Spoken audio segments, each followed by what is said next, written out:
Hello and welcome to the Three Not So Wise Men. I'm Jack. I'm Krais. And I'm Austin. And here we have our first episode after our 1 year anniversary. Which, you know what that means? It means we don't have a pitch. We're going to have to spin it right off the bat to find out what it is. Oh, please make something good. How we feeling about that? Nervous but excited. There, that's the right attitude. Scared. Well, let's see if we can make Krais pee his pants. Yeah. So here we go. Me and again? Yeah. What? You saw him clean up the first Nothing. time. What? You told me you cleaned it up. Oops. Okay. Out of a turn of events, this was actually one of the prompts that we revealed last episode. We got create a vampire movie. Ooh. I really like my concepts for this one that I made for the last episode. Yeah, I gave a little teaser about what I was thinking. You were going really dark, weren't you? Yeah, I had a dark take, so I was kind of glad that we didn't do it last episode. But this episode, it's fair game. Oh, yeah. I do. Oh, you don't know? You said you were going to do the next movie in the Twilight series. No. Yeah, God, that's no. what he said, right? That is not what I Let's said. do the flashback! Editor? Austin. Yeah. You're not going to make a Twilight spinoff? God, no. Never in a million years. The day Krais Baker does a Twilight movie is the day that he is dead. Jyck spewing absolute bullcrap. That's what it is. Yeah. Yeah, remember that, Krais? Yeah. Yeah. I remember. Alright, vampire. Anything we want to say about our experience with vampires? I mean, vampire movies. Blah, blah, blah. Hotel Transylvania, one of the best vampire movies. Yes. I'm actually currently reading, and I talked about this last episode too, Yeah. but I am currently reading Bram Stoker's Dracula. Nice. And just recently watched Nosferatu, the new one. And probably when I finish the book of Bram Stoker's Dracula, I'm going to watch the movie. So, yeah, I've kind of got vampires on the mind. Also, there's that whole Blood and Wine DLC for The Witcher.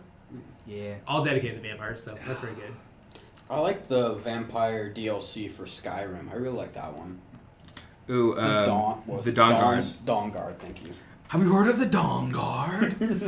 The Donga. When me and my dad would play Skyrim together, the amount of times we said that quote to each other, just like in passing, just, have you heard of the Dawn Guard? Yeah, what's the most common thing people meme from that game? Getting a little off topic. I was an adventurer like you do once till I took an arrow to the knee or something like that. Did something happen to you, sweet roll? Or Nazim going, have you been to the Cloud District? Oh, what am I saying? Of course you haven't. Yeah. Oh, there was also Renfield, that movie that was with Nicolas Cage. Renfield. That was a really good one. I was gonna bring up Van Helsing. Mm. I've seen it somewhat recently. It was a few months ago, but still, it's probably the most recent vampire movie I've seen. Yeah, I mean that's fair. Okay. I can't say also the a same thing star- because I just said I watched the new Nosferatu. Yeah. That literally came out last summer. Yeah, I'm just thinking. There's also a star in Baldur's Gate 3. Everyone freaking loves him. I actually don't like him, but that's just because I clicked the wrong thing and he killed me. My first playthrough of Baldur's Gate 3. Yeah, So that's my own. I think that might be a little bit of a hot take because if I remember correctly, a lot of people like him. Oh, I love him. He's a great character, and his voice actor is phenomenal. I just am butthurt about my own decision that I messed up. Because I was like, fine, you can. He's like, hey, can I drink some of your blood so I don't die? He's like, I'm like, sure, a little bit. And then he keeps going. I'm like, stop. But I failed my roll, and he killed me. Fun fact. Anyway. Did you get a 1? I don't think I got a crit 1, but it was really low. It was close to it. It was enough. It was pretty dang low. I think the ability check, the DC was pretty low, and I just butchered it. Well, Yeah. just don't butcher this one. We'll be good. Yep. Or do because it is a vampire movie. Yeah. Well, so we all know I'm writing a story and fanfic movie. Anyway, no, not really. But yeah, any other final thoughts before we do our blood-sucking pitch? I didn't like that. I don't know why, but blood-sucking pitch. I don't know. Blah blah blah. Blah, blah, blah. I played the fifth. All right, let's get. With that note, Yeah. we'll get started here in 3, 2, 1, go.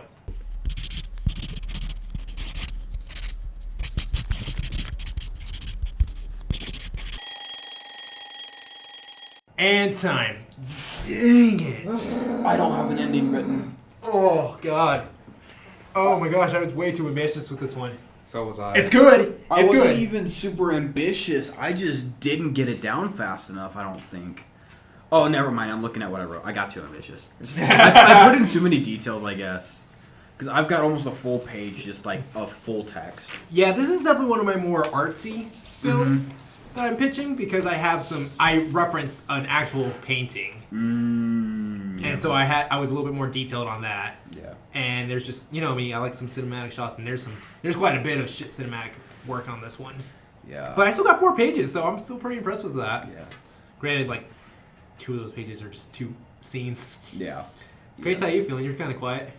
I think that's let's just get to the pitches. Okay.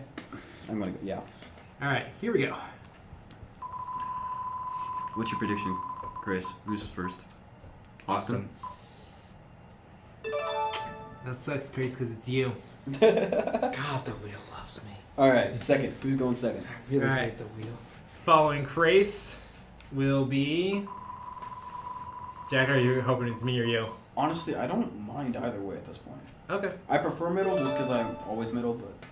Well, it's me this time, so I'll All go right. second, and then you'll top us off. All right. Cool. Which is Cool. kind of a little ironic, Yeah. considering you're ending us when you didn't have an ending. Yeah. Like I have it in my head, it's just not written down. Yeah. Like, no offense or anything, but just... No, just... no, I agree. Cool. All right. Well, with that note, Grace, show us what you got. He's being very quiet, which is great for an audio medium. And super dramatic. Mm-hmm. It was a dark and stormy night. The wind howled on the empty street. The blood running down the sewer drain.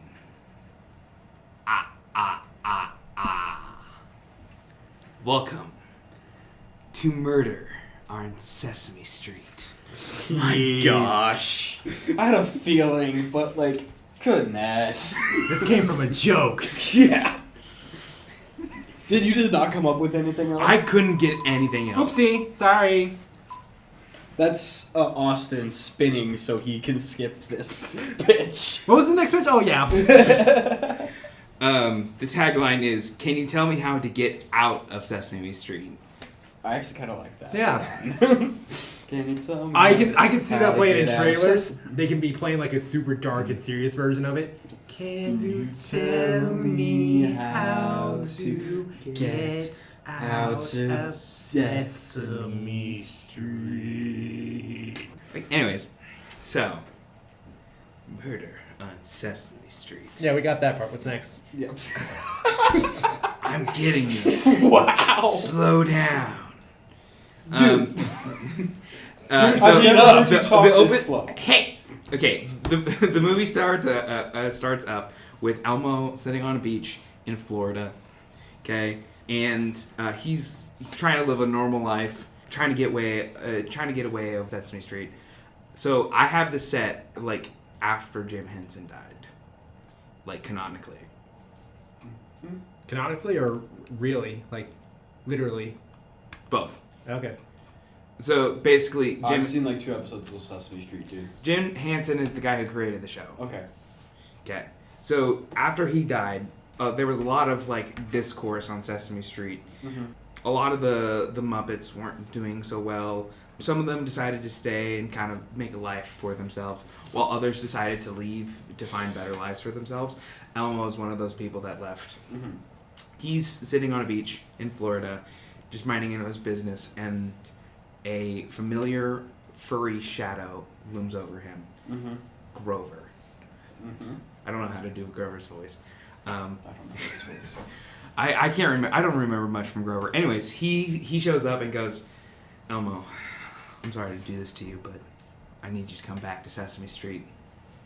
There's some trouble brewing, and I can't stop it myself." In this dialogue, it's revealed that Grover, Big Bird, and Zoe. I don't know if you know Zoe. I barely know I Zoe. think so. She's the little orange monster that has a pet rock.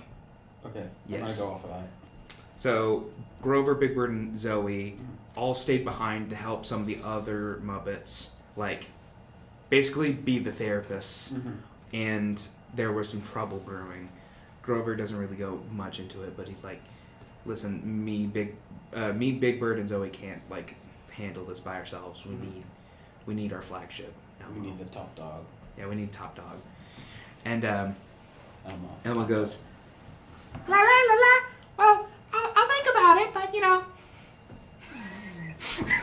Please, every time Elmo speaks, you have to use that voice now. Yeah. You did it once, you have to do it the rest of the time. You dug yourself a hole, playboy. I did. I can't do Elmo voice for that long. You're the one who made the pitch. So, I know. We're going to do this. So after that, he's like, I need you to come back, Elmo. We also need to track down the others. Because, like I said, Elmo was the only one that left. The others that left was the Telly Monster, who is a very shy one. He left. He was too scared to say, like, on the street anymore. So he's like, I'm just done. I'm going to go make Subway sandwiches somewhere. I don't know Telly that well. Bert and Ernie left as well. They couldn't pay rent at their old apartment anymore, so they had to move out.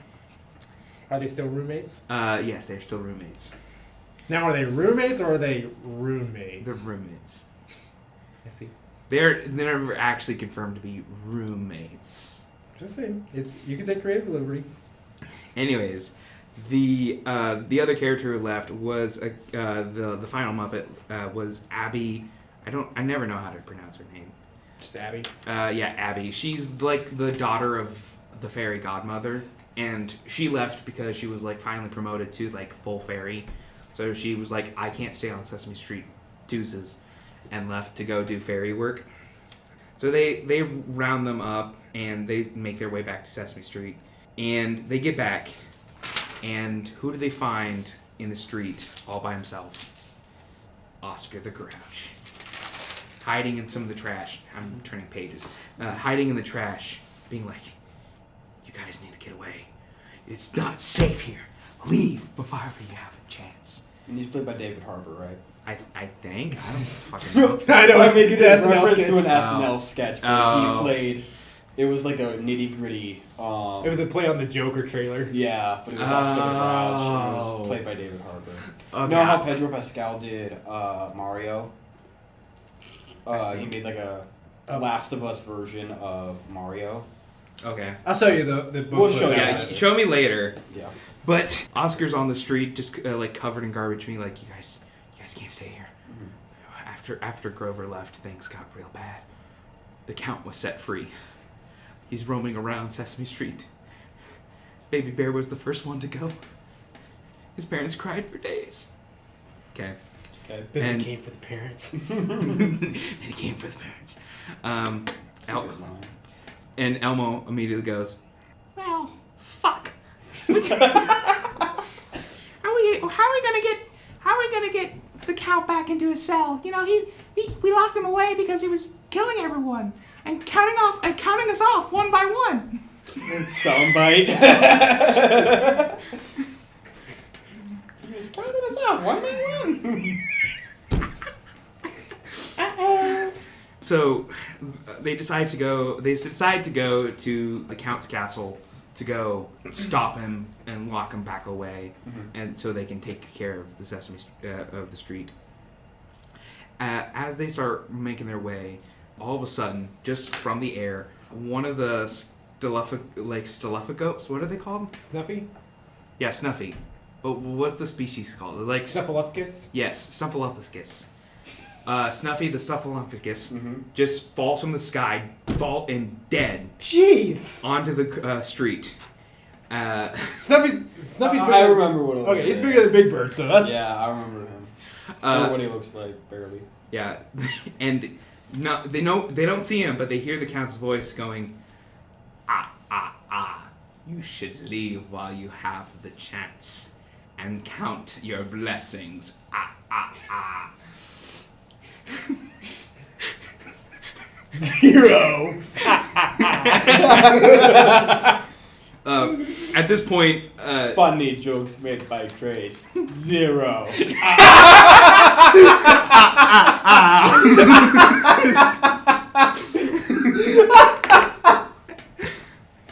fine. I'm going to sell my pitch there. We're not even halfway through my pitch. Oh my god! I thought you were almost done. No! Keep going. Okay, at this point, Telly is like, guys, I'm gonna fucking leave. And then Elmo walks up to him and just, no! What would a slap sound like if it hits another Muppet? If a Muppet hits a Muppet. Yep, that would be it. That would be That's it. really good, actually. There. That's like the hardest fact you're gonna get. They get to the castle, they walk in through the door, and immediately as they all walk in, the door whoosh just shuts behind them, and from a voice from up beyond just says, let's do some division, and the party is split up into two. Mm-hmm. So Elmo, Ernie, and Telly. Did this turn into a Muppets dungeon crawler? Anyways. Well, we know where his inspiration came from. Elmo, Ernie, and Telly, when the floors took out from beneath them, they're separated into a cell with Zoe. And she starts telling them, like, what happened, like, me and after Grover left to go find you guys, me and Big Bird started to help, like, some of this, we started to help Snuffy and stuff like that. And then all of a sudden, the Count showed up and dragged us away. I don't know where Big Bird is, but I don't know how to get out of here. It then cuts to the other group, Abby, Bert, and Grover. And when they get there, they find basically the corpse of Big Bird being enthralled by the Count to be his servant, scooping them up into Big Bird's arms, takes them to a place called the Pit. A pit of despair. Back with the Group A, I should say. Group E for Elmo. Yeah, Group E. How about that? So, anyways, back with Group E, Oscar shows up, undoes the door, and says, "I'm glad I found you. He's gotten too powerful," and helps bust them out. I think I know where they went. He took them to see the monster, and they make their way to the pit. They see the Count in his throne, just cackling like normal, like ah ah ah. And Big Bird drops Abby, Bert, and Grover into the pit. Mm-hmm. And the Count speaks up and goes, "Well, I would like you to meet my beautiful pet, a Cookie Monster." I was like, "Where's Cookie? Cookie has to be in here." I was like, "There's someone missing. Who is it?" All of a sudden, the doors in the pit burst open, and running out of the doors, covered in like the broken chains that kept him bind up, the Cookie Monster just goes, "Cookies!" and starts attacking the group in the pit. Is he still like the normal size, or has he gotten bigger? He's big. Okay. He's bigger than Big Bird. Oh shoot! So immediately out of the gate, Cookie Monster squishes Bert, killing him. And it's at that point that Abby and Grover start like trying to find a way out. And luckily, Elmo, Ernie, Telly, and Oscar form a chain to like pull out Grover and Abby. But unfortunately, as they're helping them out of the pit, Cookie Monster chomps down on the back half of Grover and rips off his legs. Sheesh. And they have to start running away because the Count notices them. And with Grover and what's left of Grover, Grover's like, "I'm sorry, I didn't want this to happen," and dies. So, as they're running through the castle, Zoe and Telly are killed off by the Count. I was running out of time here, so this is kind of like the Spark Notes version. Mm-hmm. So, running through the castle, trying to get out, Zoe and Telly are immediately killed off by the Count. Oh, by the way, every time someone dies, the Count goes, 6, 5 left, That's good. That's good. Yeah. So while they're running through the castle, they find a spot, hide away from the Count. It is now Abby, Oscar, Ernie, and Elmo left alive. Okay. Abby starts looking around at the group and notices something with Oscar, and she looks at him and goes, "What did he do to you?" And then all of a sudden, Oscar's eyes go glassy white, just, and he goes, "Made me my true self," and goes to strangle her, basically revealing that Oscar is basically under the same effect as Big Berg now, and is one of his thralls. Your Renfielded Oscar the Grouch. Yes. Abby waves her magic wand and just pushes him away, and they have to start running again. And at that time, the Cookie Monster looms over and starts chasing them again. And Ernie sacrifices himself so that Abby and Elmo can get away. So Ernie dies, and this is where I had to one last sentence. The movie ends with Elmo outside of Sesame Street, Abby in his arms as she was killed by the Count, and dies in his arms. Tragic ending. And Elmo just goes, Can I go first? Yes, you can. Okay. Oh, he's got thoughts. I'm not a big fan of Sesame Street purely because it's meant for young kids, and I didn't watch it too much as a young kid. So, I couldn't connect with this on any level. So, if I insult any Sesame Street fans out there, sorry. I did not like this because it was made off of a joke. I think what you did was impressive by taking a joke and making it this far. I didn't like it. The one part I did like was the Count counting 7 left. That was a really nice touch. I did enjoy that. Everything else I was like, this is horrible fan fiction. So yeah, but I'm impressed. You got a full story going on based off of one joke. So I'm impressed with that. I just don't like it personally. That's fair. Not my proudest work. No. It's good. I just don't like it. I know I've said it 10 times, but I'm saying that because I can't really give good feedback. Yeah. Now looking to the guy who can give good feedback. Thank you. I actually think you did a really good job at incorporating some of the characters' physical elements or what they're known for, and putting a nice little spin on that. Just hearing Elmo swear in his voice is gonna be funny to begin with. It's funny on TikTok, so I really like that you played into the Count, always doing the one every time he kills someone. I thought that was a really nice detail. Yeah. I do have a question. What do you mean glassy-eyed? Because keep in mind, these puppets, they automatically have big white eyes. Do you mean glazed over eyes? It's kind of like glazed over. Basically, when a vampire makes you its thrall, you kind of just lose all. It's like a cloudiness. I am in your showing eyes. an image of Oscar the Grouch for an example. Yeah. But all he has is just all white and black pupils. So it's I don't think see how he's that. making the black pupils will turn a dark, or will turn the form of gray. Yeah. Okay, that wasn't super clear. It's for me. not. Yeah, it's just So not. it's just I feel like there might need to be a different color. Yeah. Example, because I am currently reading Dracula, like I said. They describe Dracula's eyes as something out of hell or very hellish, so maybe a red to take over would have been good. Mm-hmm. I think that you could have benefited from having an opening kill or having people run around in Sesame Street trying to build up the mystery of what's happening. Yeah. Because you set it up to be more of a mystery with Elmo outside of Sesame Street already, and then you bring him in, and then the mystery is kind of just dropped. Quite literally dropped when Snuffy falls on top of them. Mm-hmm. So that kind of just killed that. So it was just more you're kind of dragging it out before we get to the Count and all the good stuff. So that's my only big critique on it. Other than that, I think you did a good job. What exactly was the reason why they needed Elmo?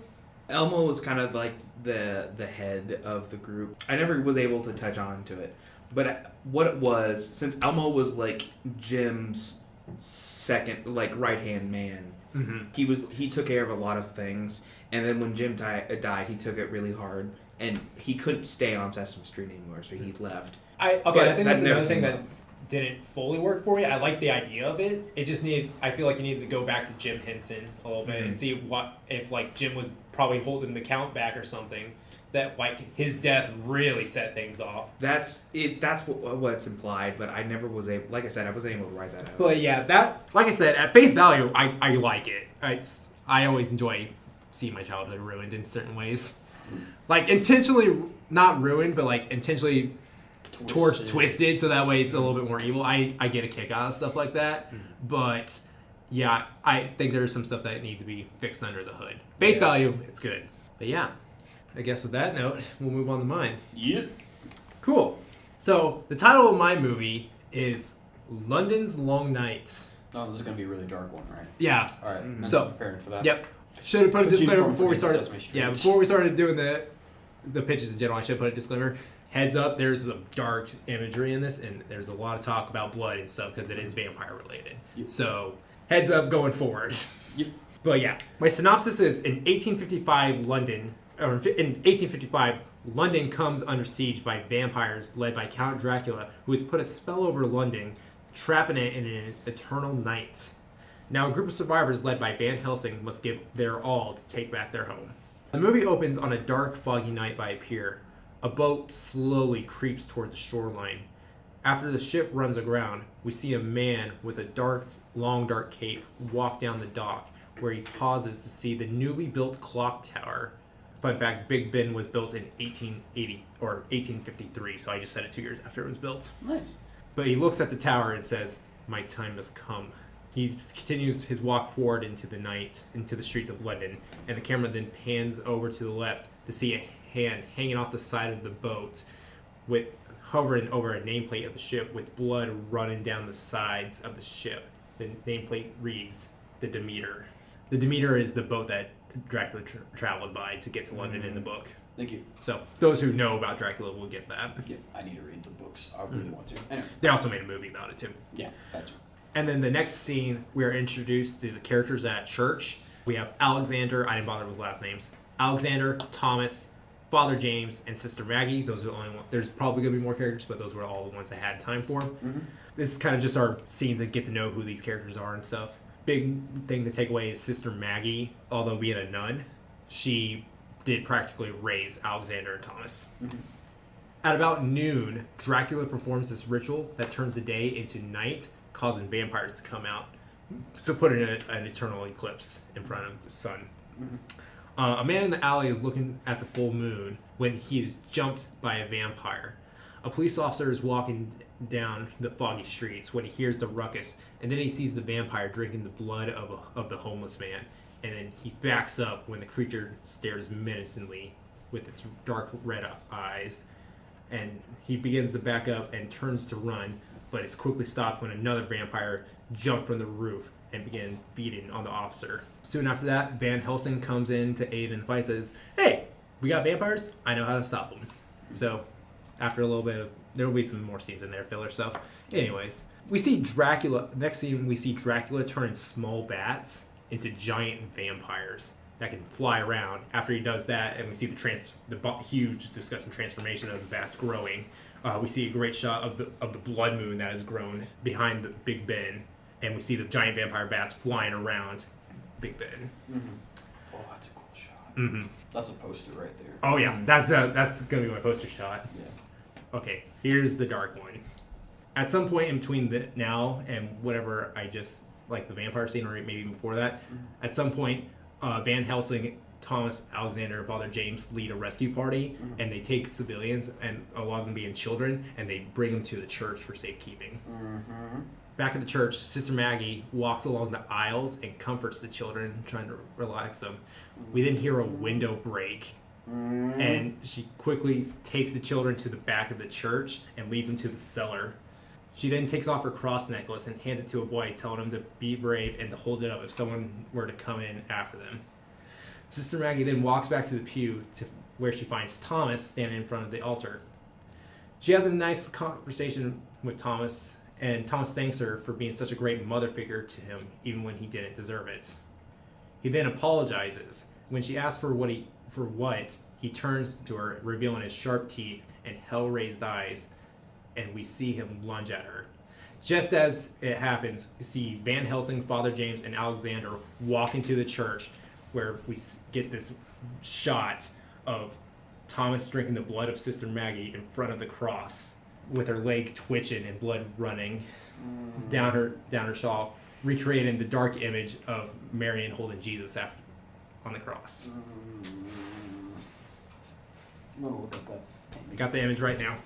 Wow, you got that fast. Yeah. Yeah. Oh. Like I said, I had a dark, twisted image. Yeah, no. I love it when people do that, but I hate it. But I love it. I love it, but I hate it. Yeah. But yeah.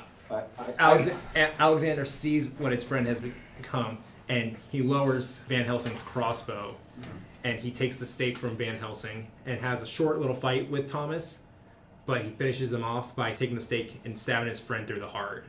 As his friend begins to die, lies dying in his arms, Thomas thanks Alexander for stopping him from getting to the children, or before he got to the children, and dies in his arms, recreating a little bit less gruesome photo of the same image. Yeah. Soon after that, Alexander and Van Helsing lead the townsfolk to the final push against Dracula, because there's a lot of stuff that I didn't get to, but like throughout the film, Thomas would have been slowly turning into a vampire after one of the early encounters, and we would have got hints of that. They went out to go get more supplies so that way they can lead the townsfolk against the I imagine it's a lot of fighting vampires throughout London. Yes, it is definitely more action-based. Yeah, just action-based. different scenes and different... I imagine you just going around with the camera and be like, okay, we're going to have that fight there. Oh, if they crash out this window, that entire thing. That's what I picture. Yeah, and then they'll lead up against final push towards Dracula, who's hiding out in Big Ben. In the bell tower, as they start to make their way up to where the window frame is, or not the window frame, the clock face is... they look up and they see the giant vampire bats hanging from the gears and railings on the top of the. I want top that of the bell. poster. That would be another good poster. But yeah, and then they'll slowly start dropping down, coming up down on the mob, and they have to try and figure out how to kill them from there. Coming up towards the end of it, they make it to the top of the bell tower where they come across Dracula, and they'll have like some sort of short fight, and as Dracula seems to have the upper hand, Alexander will take a wooden stake and strike it through the unholy book, which Dracula used for the incantation to put the spell. And then that causes the sun to reveal itself with a giant light shining through the clock face glass and killing a bunch of vampires. And we see shots outside the sun killing a lot more of the vampires. This kills everyone except for Dracula, who is slightly hurt by it, but then he looks at Alexander and he tries to walk towards him to kill him, and right before he can sink his teeth into Alexander, Van Helsing stabs him in the back. And then final little bit, after, big funerals and stuff for some of the major characters that died, there's a little ending that teases that Alex may have been turned. I like that. But yeah, that is what I had. Krais, you want to go first? You can go first. I'm getting research. Okay. First question. Did you say what happened to Father? Forgot his name. I did not. What I picture happen is that he remains with the children since Sister Maggie is no longer there. I love that. I really liked it. I mean, of course, I wish we had time for you to say, like, I imagine they have a fight where they're at a bakery and there's a townsperson throwing bread at the until Van Helsing comes up, like stuff like that. I know everyone was struggling with time on this one. Yeah, like that first opening scene, that's half a page. Yeah. The scene in the church with everything that happens, that's roughly about a page, maybe a little bit more. Yeah, so I would have liked to hear more of that, but I knew the picture. I know what you're going for because you explained it, and I also know you're writing. I hope so at this point, so I knew what you were going for. But one thing I'm not sure about, I'm borderline saying I don't think it'll work, is replicating the same painting like twice in like 10 minutes is what it seems like.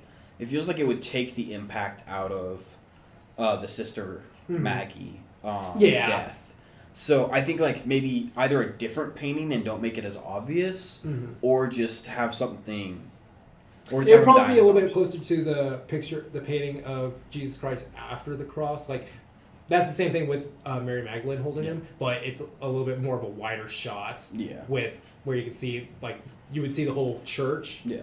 Or not the whole church, but like the whole altar. Yeah. With him actually crying over Thomas, and then the others looking down in defeat. Yeah, so there's some easy tweaks to that one. Yeah, I feel. Yeah, I just think you needed doing the exact same thing twice in a row that quickly wouldn't work. If you did like a image where that happened at the end of the movie, then I think that would have been a great callback. But I don't. Yeah, that's the little thing that you said you can fix with tweaking, and I agree. Yeah, and that was just more of a thing of time. Like, all right, I need something. We're moving on. Yeah. But yeah. I don't have anything else. I really liked it. Yeah. It's kind of a generic Dracula story, but it's like there's a reason why it's one they do over and over again. Yeah, and you did it in a way that was still. It's a little bit different than the main one, main Dracula story, because typically there's not an army of vampires. There's just Yeah.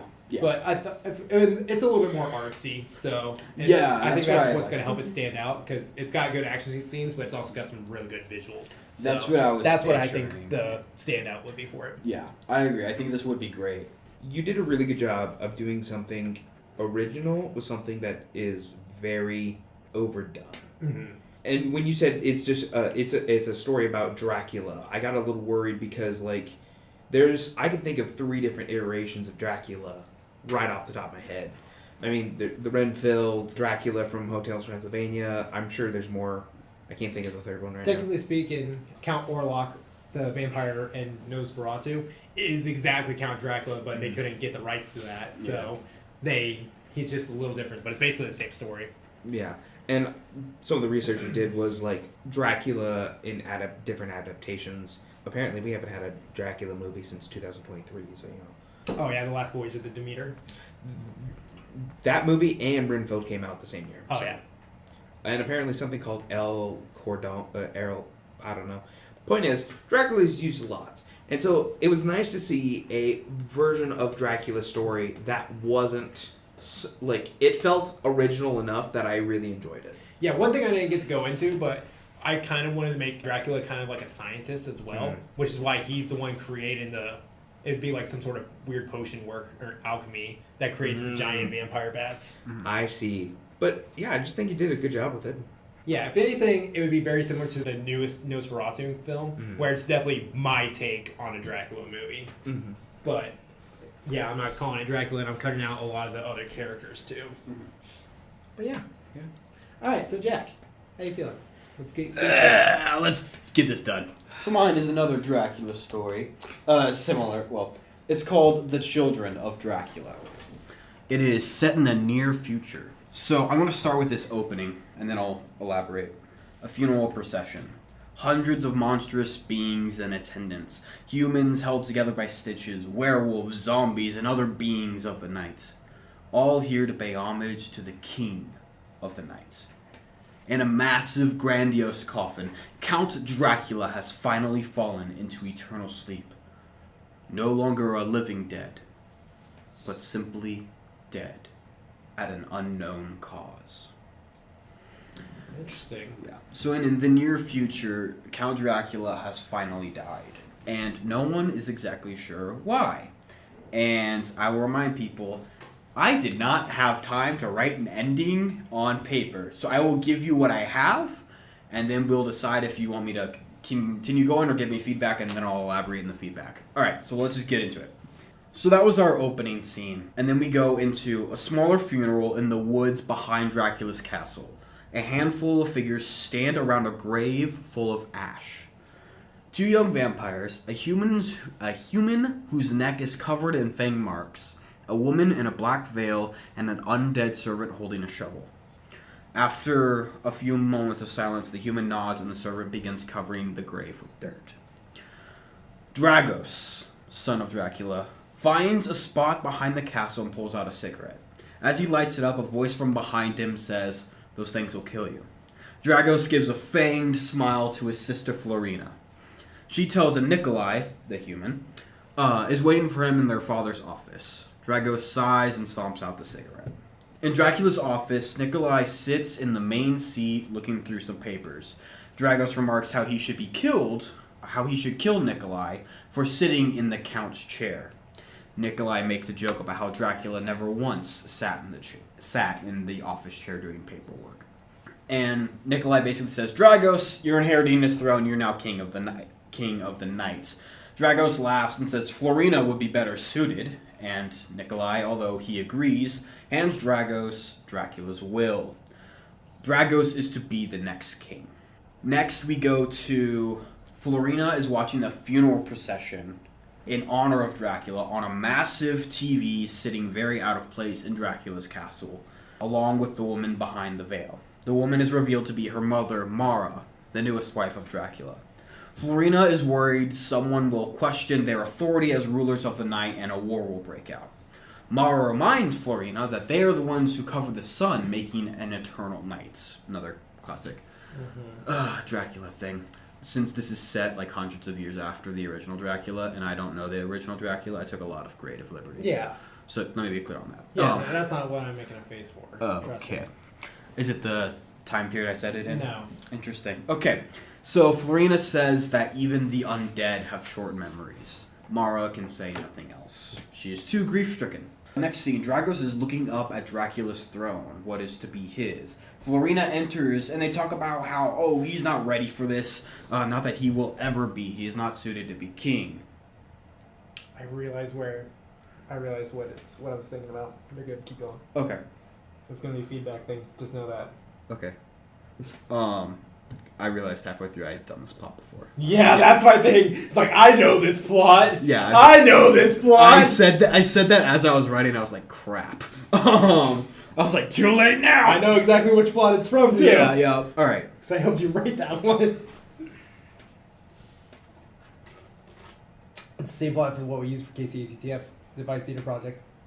Oh, I wasn't thinking of that. That's the one that came to my mind. Oh no, I was thinking of my mobster movie. I was getting that vibe too. I was like, yeah, I feel like I've heard this before. Yeah, basically, that's what I was thinking of.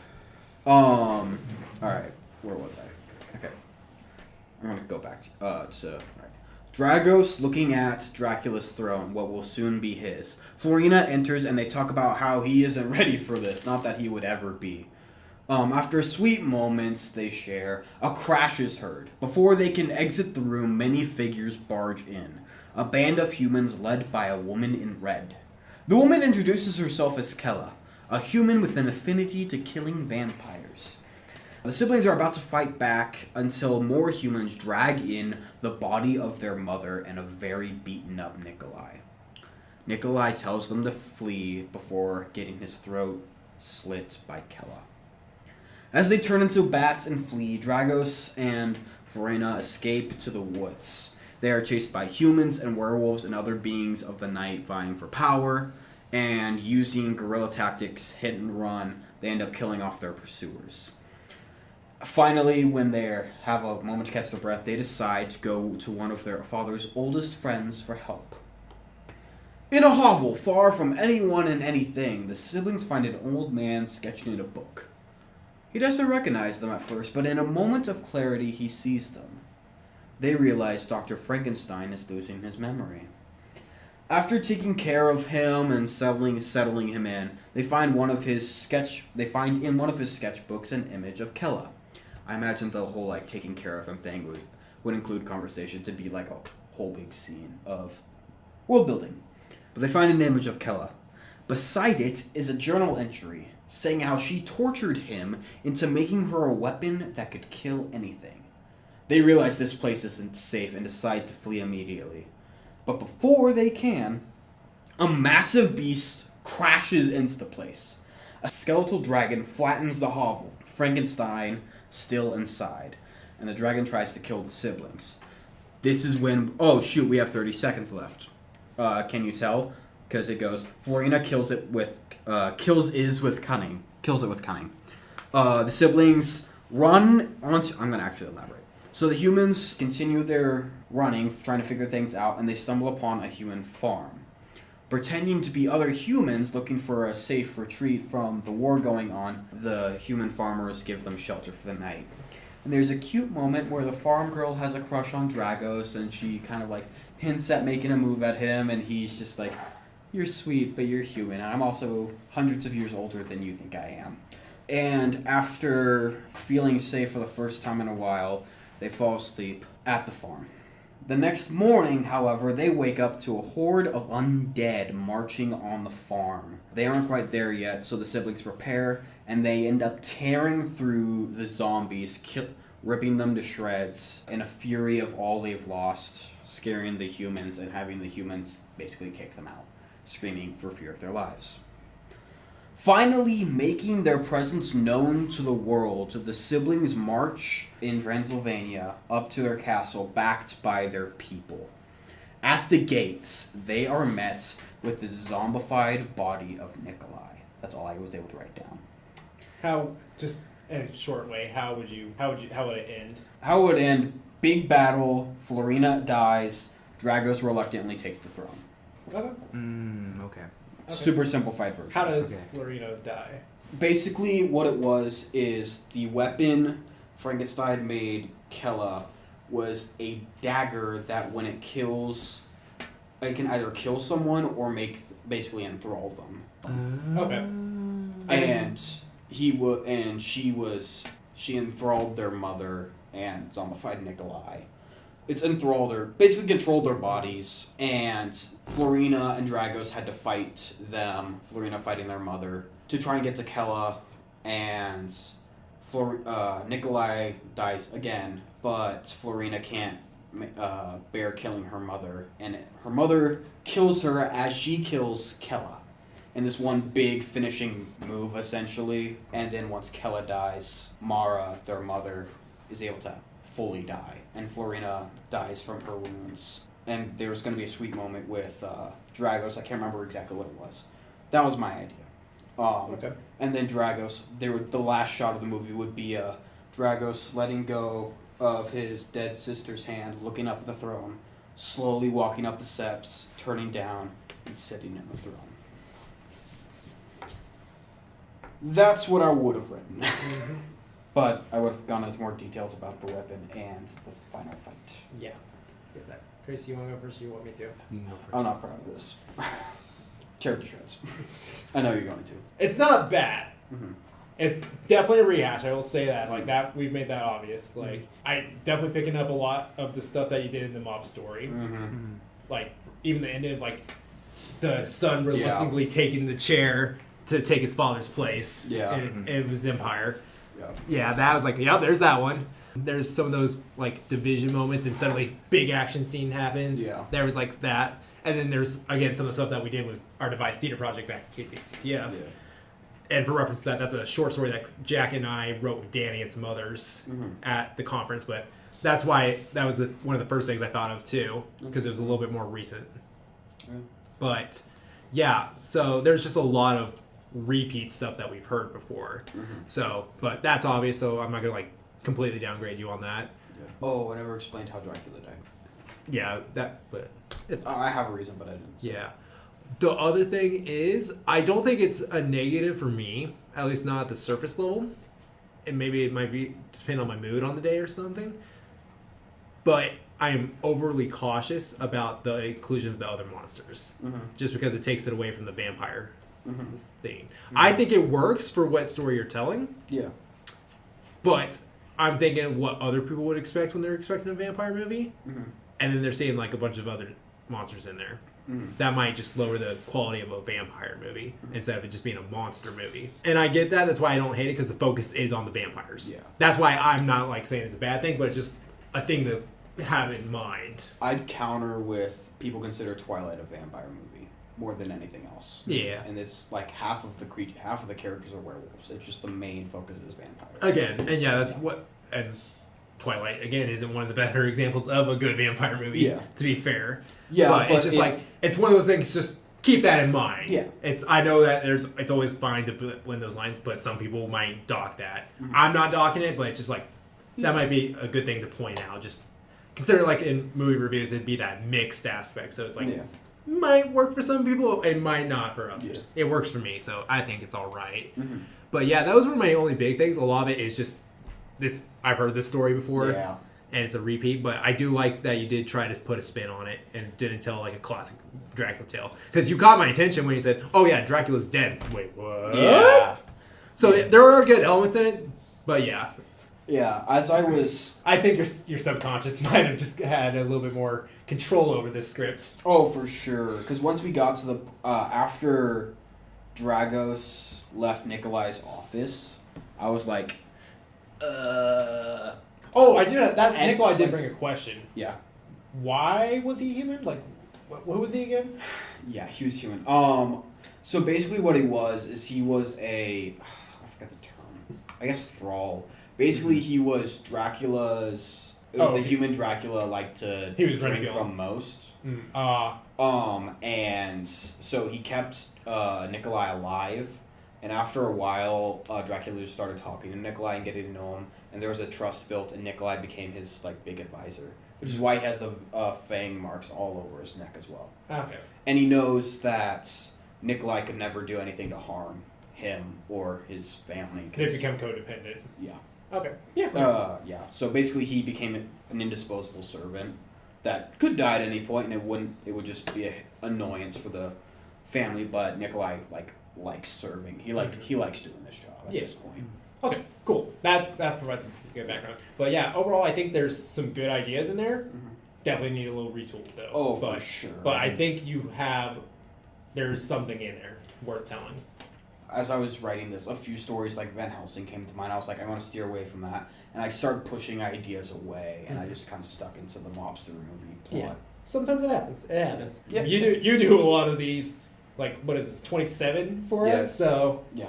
So yeah. Well, technically 26 because we didn't have a pitch in the first episode, but.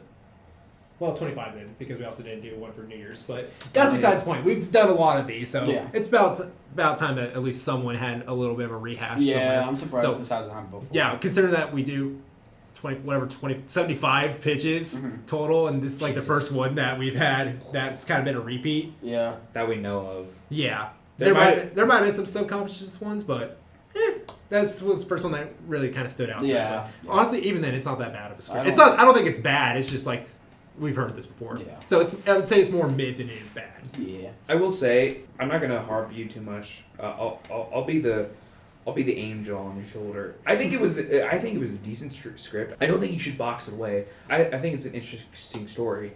I was curious though. Apparently there were 2 other films called The Son of Dracula about the Son of Dracula. Yeah. Which I think which is interesting, and we're technically due for one because the first one was like in the 40s and the next one was in the 70s. So it would be interesting to see it. Did I say Son of Dracula or Children of Dracula? You said Children of Dracula. Okay, cool. It was originally there's movies called The Son of Dracula. Yeah, like you said, it was Children. Originally The Son of Dracula, but then Florina became such a big part of it. I'm like, it's got to be Children of Dracula. Well, there's also Dracula's Daughter is a movie as well. There we go. But I think it was interesting. My only critique of it that I would want to say is the whole running away phase. Yeah. Kind of similar to Austin's note on my yokai movie. It like the second half of it just felt like they were running away a bunch. Like they first get to the Frankenstein's like little shack, like his hovel. Yeah, his hovel, his seclusion. I forgot his refuge. Yeah, and then they run to the town, and then they run back to the castle. I think that itself needs a little tweaking, and I think it would be better as a TV show if I'm being honest. Because I see it being more the way I was interpreting it, it sounded more episodic, but it could still be a good movie. I didn't really get the episodic vibe. I did think a little longer runtime though. If it was dragged out any longer, maybe I don't want to say for Disney Plus because this is not appropriate for Disney. Well, it'd be sound Hulu, I guess, but. It'd be. I'd say if you dragged it out and put a lot more in it, it could be expanded like Shogun and just be a special series or a limited series. So that's as far as I would go with it. But even then, I still thought it was just like this is just gonna be a long movie. Yeah, I would. Yeah, I would just similar to your mob movie. Yeah, no, like the first up until they go on the run is not even 30 minutes because I explained pretty much every shot. But once they go on the run, that's going to be like a third of the movie. That's going to be Act 2. Oh, okay. And then Act 3 is them figuring out, okay, how are we going to turn the tides? And they end up coming with a plan of, let's just go out among our people who will support us and march on this castle and take it back is essentially what I wanted to do. I did not have that, but that's what I wanted to do. Okay. Cool. Well, yeah, that's my only thing. But I think it was a good job. I think you did a good job. Yeah. What's cool. Overall, I think there's some good ideas out here. Maybe not always in the best execution for this one, but I don't think this was a terrible one either. No, I agree. I definitely think there's good ideas in all 3 of ours. Yeah. And yeah, this one was just definitely the time limit did not support our ambitions for this one. Yeah, this one really bit us in the butt. Yeah, there's the vampire pun. Yeah. We were slacking in those. Yeah. Where we had one job, Krais. I made the joke. One job. Nice job. Help. But yeah, overall, I think it was pretty good. Yeah. All right. You guys ready to find out what we're doing next time? Oh, Yeah, it'll be nice to have advance notice this time. Yeah. and my get God. back in the groove. Yeah. All right. With that note, let's find out what we got. All right, what are we thinking? What do we got? What do we got? What do we got? What do we got? I've got a bad feeling. I'm not sure why. What's the bad feeling? Just a bad feeling that it's not going to be one I'm excited for. All right. Create a historical fiction video game. Oh God. Ooh. This could be fun because a lot of good video games are history pieces. Like all of Assassin's Creed. Yeah. I was literally just thinking, what if I just do the next Assassin's Creed? You could do that if Yeah.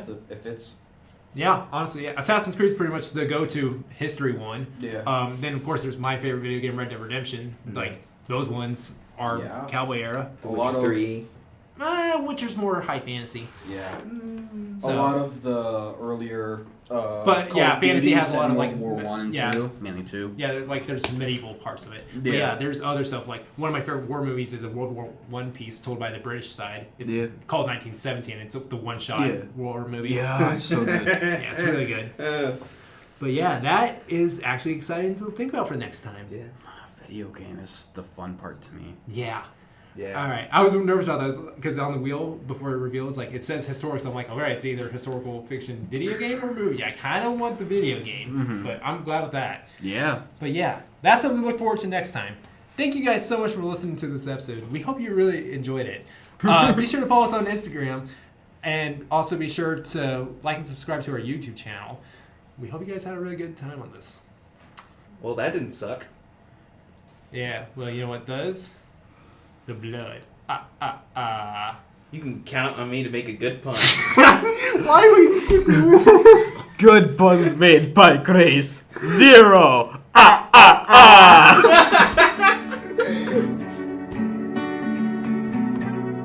Thanks for listening to the Three Not So Wise Men. Krais Baker, Jack Green, and Austin Michaelis.